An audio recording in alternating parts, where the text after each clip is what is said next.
Hey folks, welcome back to the channel. It's good to have you. So, in today's video, we're going to be talking about the Little Crow Gunworks brass annealing mandrel. So, first off, what is annealing? Annealing is the process of taking your brass and heating up the case mouth until it starts to soften up. Now, how much you should anneal, how long you should anneal, the whole process, that's not what this video is about. But it is about cheaper, more economical way to get started with annealing. Why would you want to anneal? Well, there are some very specific considerations, some borderline isolated incidents. For instance, this 4570 brass I bought new from Starline. And one specific kind of special thing about the 4570 brass sold by Starline is they mentioned that it's intentionally work hardened. And that the reason for that is it's for cowboy action using black powder loads. Moving on. So, the Little Crow Gunworks brass annealing mandrel, also called the BAM, is a piece of aluminum that's been turned down to a specific inside diameter. Now, we'll talk more specifically about compatibility of which one to use for which application. You can find a PDF of which mandrel to use for when annealing which cartridge, which caliber, what have you. Basically, this just gets chucked up in your drill, throw your brass in, grab your torch, and point the torch, I believe they say, at either the base of the neck or some people say the neck shoulder junction, whatever. It's up to you.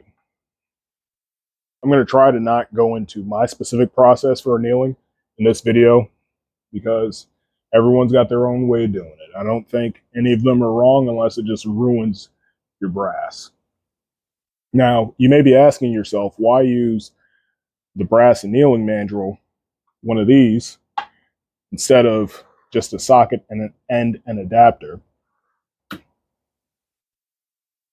If you, like me, like to have equipment that is, or things that are dedicated for specific purposes, even if that means having it in duplicate, triplicate, whatever, however many it takes for you to get exactly how many you want for exactly how many you need for all the things you're trying to do, then this might make sense to you. These things, they're pretty inexpensive, but these things are kind of interesting because they come in different calibers. For instance, this one is for 223. This one is for 300 blackout. This one can work for 7.62x39 or 6.5 Grendel. This one is for 30-06 and similar cartridges, 25-06. I guess you could use it for 270 Winchester.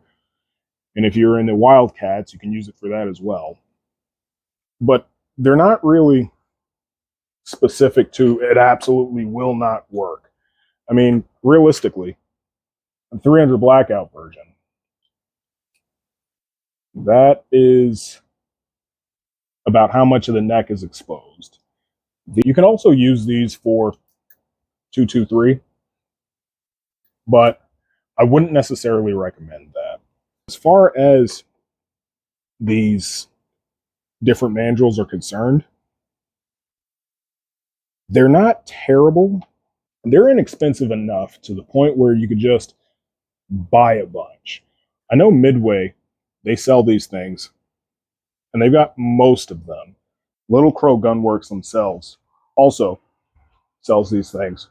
Essentially, the pricing is the only thing that's special about the pricing is when it comes to 50 BMG. That increased price for whatever the object is. The 50 BMG brass annealing mandrel on Midway is 15 bucks. If you were to buy it directly from Little Crow Gunworks, it'll be 20 bucks.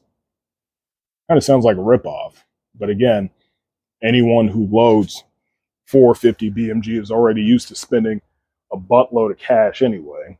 As far as the brass annealing mandrels go, $12, $15. I think that price is worth it. Here's my thing. These annealing mandrels, the brass annealing mandrels by Little Crow Gunworks, these help make the cost of getting into annealing pretty much as low as it can be. I mean, you probably already got a drill. You probably, well, if you don't have a propane torch, you can buy this setup here from Ace Hardware for $15. I mean, $15.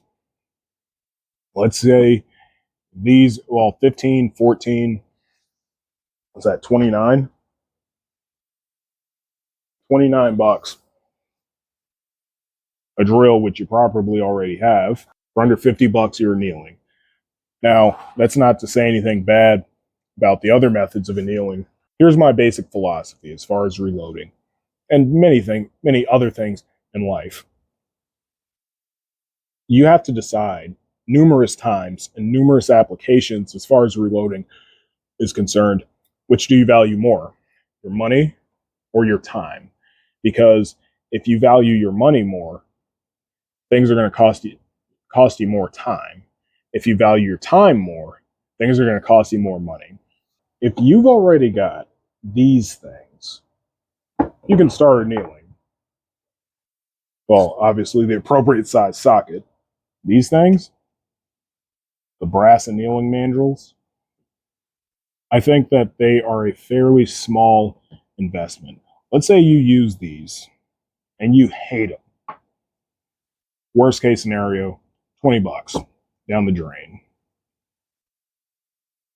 I mean, what's $20 in the grand scheme of reloading? Really?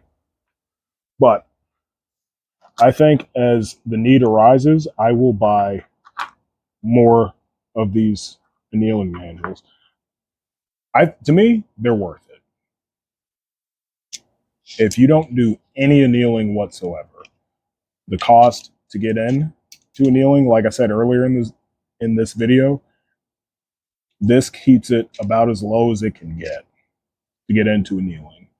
Now, if I had to give one drawback, one con to these things, I kind of wish they would have engraved or stamped even some way to identify these. But even with that, not difficult. You should see the neck, shoulder, a little bit of the body, rather.